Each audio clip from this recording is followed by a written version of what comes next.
அந்த இடத்துல வந்துட்டு பைக்லேயும் அதுலேயும் வந்துட்டு வீடியோ முன்னாடி நம்ம வரணும். பஸ்ஸு டயரில் சிக்காமல் ஒருத்தர் ஜஸ்ட் மிஸ் சார். எவனாவது ஹெல்மெட் போட்டிருக்கானா? யாரும் போடல.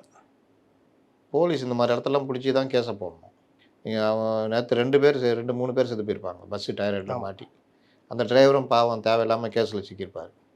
இப்போ இதை ஏன் ரசிக்கிறீங்க? இந்த மாதிரி ஏன் வரணும்னு நினைக்கிறீங்க? இது மட்டும் இல்லைங்க, நீங்கள் இப்படி போகிற வழியில் பக்கத்து ரோடு எதிர் ரோடு, இந்த வண்டி கூடயே அந்த ரோட்லேயும் பைக்குங்க ஒரு 50 100 பைக்கு கூடயே வருது. எதிரில் வரவனுக்கு தெரியுமாங்க இங்கே இப்படி நடக்குதுன்னு? அந்த ரோடு காலி ரோடுங்க. 2 வண்டிங்க வருது, ஒரு வண்டியை டக்குன்னு ஓவர்டேக் பண்ணி இடம் கொடுக்குறான்னு வச்சுக்கோங்க, கொண்டு போய் வந்தோடனே எதிரில் 20 பைக் வருது, ஒரு பஸ்ஸோ லாரியோ அடிச்சிட்டான் வச்சா யாருங்க பொறுப்பு?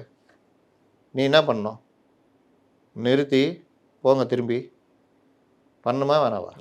ஒரு போலீஸ் அதிகாரி புஷி ஆனந்துக்கிட்டே மற்றவங்கள்ட்டே சண்டை போடுறாரு. என்னங்க இது அநியாயம் பண்ணுறீங்க? ஒவ்வொரு தடவையும் இந்த அநியாயம் பண்ணுறீங்க. உங்களுக்கு அவர் சாமியாக இருந்தாருன்னா சாமி மட்டும் போட்டுங்க. இது என்னங்க இவ்வளோ வண்டியை கொண்டு வந்து விட்டு இந்த மாதிரி வேலைலாம் பண்ணுறீங்க? ஒவ்வொரு தடவையும் இந்த வேலையை பண்ணுறீங்களேன்னு. ஏன்னா திருச்சியில் தான் இந்த பிரச்சனை.